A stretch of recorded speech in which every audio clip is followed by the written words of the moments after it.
Policy కేసులో కవిత ED అరెస్టుపై Rouse Avenue కోర్టులో విచారణ ముగిసింది.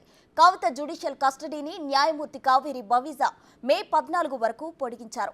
వారం రోజుల్లో కవితపై ఛార్జ్షీట్ దాఖలు చేస్తామని ఈడీ కోర్టుకు తెలిపింది. మరోవైపు కవిత కుటుంబ సభ్యులను కలిసేందుకు న్యాయమూర్తి అనుమతించారు. కవిత భర్త అనిల్, మాజీ ఎంపీ జోగినపల్లి సంతోష్ కుమార్ కోర్టు ఆవరణలో కలిశారు.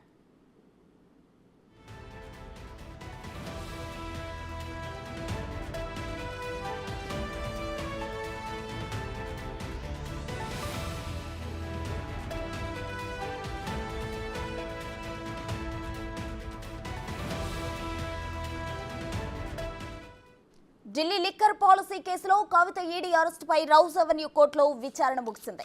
కవిత జ్యుడిషియల్ కస్టడీని న్యాయమూర్తి కావేరి బవీజా మే 14 వరకు పొడిగించారు. వారం రోజుల్లో కవితపై ఛార్జ్షీట్ దాఖలు చేస్తామని ఈడీ కోర్టుకు తెలిపింది. మరోవైపు కవిత కుటుంబ సభ్యులను కలిసేందుకు న్యాయమూర్తి అనుమతించారు. కవిత భర్త అనిల్, మాజీ ఎంపీ జోగినపల్లి సంతోష్ కుమార్ కోర్టు ఆవరణలో కలిశారు.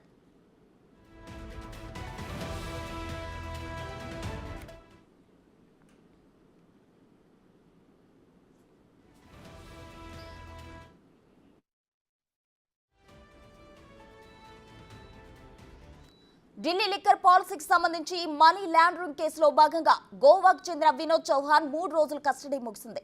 ఆయన్ను ఈడీ అధికారులు రౌజ్ అవెన్యూ ప్రత్యేక కోర్టు న్యాయమూర్తి జస్టిస్ కావేరి బవీజా ముందు హాజరుపరిచారు. వినోద్ చౌహాన్ ను గత శుక్రవారం ఈడీ అధికారులు అదుపులోకి తీసుకున్నారు.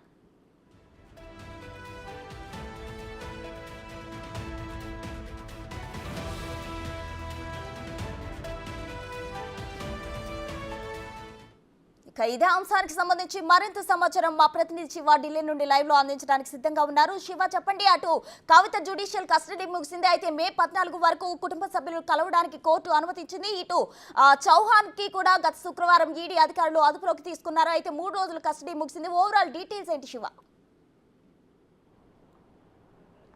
ప్రస్తుతం ఢిల్లీ లిక్కర్ పాలసీ కేసులో ఇటు అరవింద్ కేజ్రీవాల్ అలాగే కవిత జ్యుడిషియల్ కస్టడీ ముగియడంతో కవితను నేరుగా రౌజుని కోర్టులో తిహార్ జైలు అధికారులు హాజరుపరిచారు. ఇటు వీడియో కాన్ఫరెన్స్ ద్వారా అరవింద్ కేజ్రీవాల్ను తిహార్ జైలు అధికారులు న్యాయమూర్తి కావేరి బవీజా ముందు హాజరుపరిచిన నేపథ్యంలో ఇటు కవితకు ఈడీ కేసులో మే 14 వరకు జ్యుడిషియల్ కస్టడీ పొడిగించారు. ఇటు అరవింద్ కేజ్రీవాల్కు మే 20 వరకు జ్యుడిషియల్ కస్టడీ పొడిగించారు.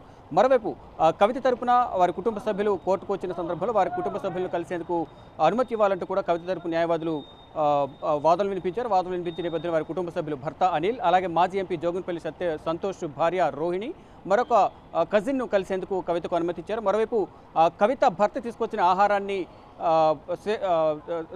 స్వీకరించేందుకు అనుమతి ఇవ్వాలంటూ లాకప్లో తన భర్త ఏదైతే ఆహారం తీసుకొచ్చారో దాని అనుమతి ఇవ్వాలి, ఆహారాన్ని తినడానికంటూ కూడా కోరిన నేపథ్యంలో దానికి సంబంధించి పర్మిషన్ ఇచ్చారు. ప్రజెంట్ లాకప్లో కవిత భర్త అలాగే జోగినపల్లి సంతోష్, మాజీ ఎంపీ జోగినపల్లి సంతోష్ భార్య రోహిణి, మరోవైపు మరొక కజిన్ సిస్టర్ కూడా కవితతో ప్రజెంట్ ములాఖాత్ అయ్యారు. వారితో మాట్లాడుతున్న పరిస్థితి కనిపిస్తుంది. ఇక మరి కాసేపట్లో సిబిఐకి సంబంధించి కూడా ఎక్స్టెన్షన్ సంబంధించి జ్యుడిషియల్ కస్టడీ పొడిగింపుకు సంబంధించి కూడా మరి కాసేపట్లో తీర్పు ఇచ్చే అవకాశం అయితే కనిపిస్తోంది. మరోవైపు అరవింద్ కేజ్రీవాల్కి సంబంధించి కూడా జ్యుడిషియల్ కస్టడీ ముగియడంతో రౌజ్ అవెన్యూ కోర్టులో వీడియో కాన్ఫరెన్స్ ద్వారా తిహార్ జైలు అధికారులు న్యాయమూర్తి ముందు హాజరుపరిచిన నేపథ్యంలో అరవింద్ కేజ్రీవాల్ జ్యుడిషియల్ కస్టడీ మరో 14 రోజులు పొడిగించారు. మే 20 వరకు జ్యుడిషియల్ కస్టడీ అరవింద్ కేజ్రీవాల్ ఉండబోతున్నారు.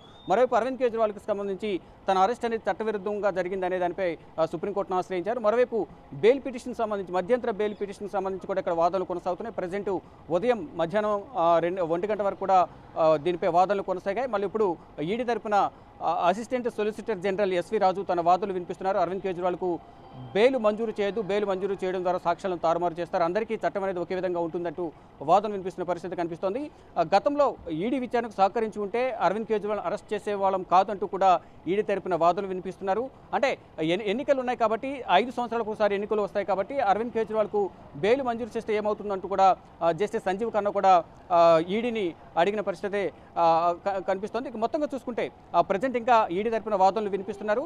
ఇక అరవింద్ కేజ్రీవాల్ మరోవైపు కవిత ఇద్దరి జ్యుడిషియల్ కస్టడీ అనేది ఈడీ కేసులో ఎక్స్టెండ్ చేస్తారు. అరవింద్ కేజ్రీవాల్కు మే 20 వరకు, కవితకు మే 14 వరకు ఎక్స్టెండ్ చేస్తారు. ఇక సిబిఐకి సంబంధించి మరి కాసేపట్లోనే ఎప్పటి వరకు జ్యుడిషియల్ కస్టడీ పొడిగిస్తారనే దానిపై కూడా న్యాయమూర్తి కావేరి బవీజా తీర్పు వెలువరించే అవకాశం కనిపిస్తుంది. మరోవైపు ఇదే Delhi liquor scam money laundering కేసులో గోవాకు సంబంధించి వినోద్ చౌహాన్ కూడా ఈడీ అధికారులు గత శుక్రవారం గోవాలో అదుపులోకి తీసుకున్నారు. అదుపులోకి తీసుకున్న తర్వాత శనివారం శుక్రవారం రౌజని కోర్టులో హాజరుపరిచిన నేపథ్యంలో 3 రోజుల ఈడీ కస్టడీ ఇచ్చారు. ఈ రోజు ఈడీ కస్టడీ ముగిసిన నేపథ్యంలో రౌజని కోర్టులో న్యాయమూర్తి కావేరి భవేజ్ ముందు హాజరుపరిచిన నేపథ్యంలో మరో కొన్ని రోజులు ఈడీ కస్టడీ ఇవ్వాలంటూ కూడా కోరారు. మరి కాసేపట్లోనే వినోద్ చౌహాన్కు సంబంధించి కూడా ఈ కస్టడీ ఎన్ని రోజులు పొడిగిస్తారా అనే దానిపై కూడా తెలియాల్సి ఉంది. మరోవైపు ఏదైతే ఢిల్లీ లిక్కర్ పాలసీకి సంబంధించి గతంలో కవిత పిఏ అశోక్ కుమార్ కౌశిక్ ఎవరైతే ఉన్నారో గతంలో ఇచ్చిన 25 కోట్లు అనేది వినోద్ చౌహాన్కే ఇచ్చారనేది ప్రధానంగా కొన్ని ఊహాగానాలు అయితే వ్యక్తమవుతున్నాయి. గోవా ఎలక్షన్ జరిగే సందర్భంలో అశోక్ చౌహాన్ ద్వారా ఈ అరవింద్ కేజ్రీవాల్, మనీష్ సిసోడియా సూచనల మేరకు సౌత్ గ్రూప్లో